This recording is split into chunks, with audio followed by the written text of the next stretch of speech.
Hello guys, কেমন আছো তোমরা সবাই? আশা করি খুবই ভালো আছো। আজকে আমি চলে এসেছি আমাদের গ্রামে, একটা গাছ উপরে পড়েছে, এই গাছটিকে দেখতে। আর এই গাছটিকে দেখার জন্য অনেক অনেক লোক দূর দূরান্ত থেকে ছুটে চলে আসছে।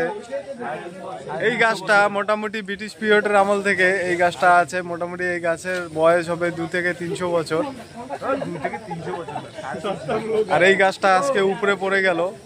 এই গাছটি পড়ার ফলে অনেক ক্ষয়ক্ষতি হয়েছে, মানুষের বাড়িঘর ভেঙে গেছে, পাশাপাশি ইলেকট্রিকের তারগুলো ছিঁড়ে গেছে এবং ইলেকট্রিকের খুঁটিগুলোও ভেঙে গেছে, যার জন্য কারেন্ট নাই। আর কলের জল আসছে না, মানুষ খুব বিপদে পড়েছে। তো তোমাদেরকে দেখিয়ে দিচ্ছি গাছটা কিভাবে পড়েছে, দেখো তোমরা।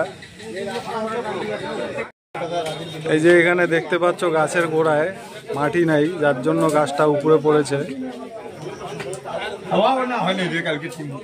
আর এখন কাটাকাটি হচ্ছে গাছটাকে। এই যে কত লোক, গ্রামের সকলে আসছে, দেখছে গাছটাকে।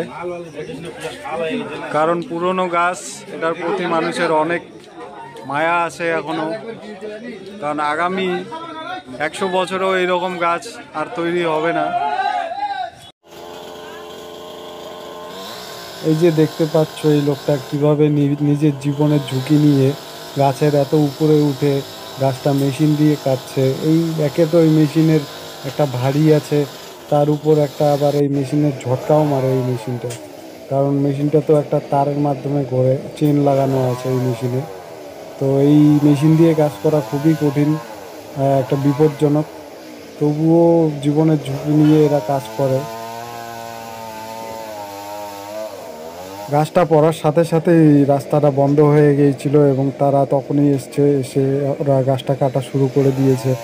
তো যাই হোক, মানুষের পাশে এসে দাঁড়িয়েছে এরা, নিজের জীবনের ঝুঁকি নিয়েও এরা কাজ করছে। সকাল থেকে রাত্রি পর্যন্ত এরা এই গাছটাই কাটছিল, খাওয়া নেই দাওয়া নেই। তো মানুষের অনেক উপকার হয়েছে, এরা এসে এই গাছটা কাটলো। তো আমার খুবই ভালো লাগলো এদের পরিশ্রম দেখে।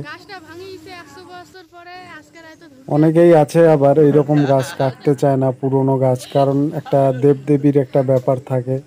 এইখানেও সেম ঘটনাই হয়েছিল। প্রথম তিনটা মেশিন লাগানোর পরেই মেশিনগুলো খারাপ হয়ে যাচ্ছিল। তারপরে আবার পুজো দেওয়ার পরে, ওখানেই মন্দির আছে, পুজো দেওয়ার পরেই আবার মেশিনগুলো লাগানো হয়েছে, তখন আবার চলছিল ঠিকঠাক। তো দেবদেবীরও একটা ব্যাপার থাকে এইরকম মোটা বড় বড় পুরনো গাছে। তো অনেকে আছে কাটতে চায় না এইরকম গাছ। আর এরা আবার আইসে কাটছিল। তো এদেরকে জানাই ধন্যবাদ। ভিডিওটা ভালো লাগলে সাবস্ক্রাইব করে যাবেন। Thank you.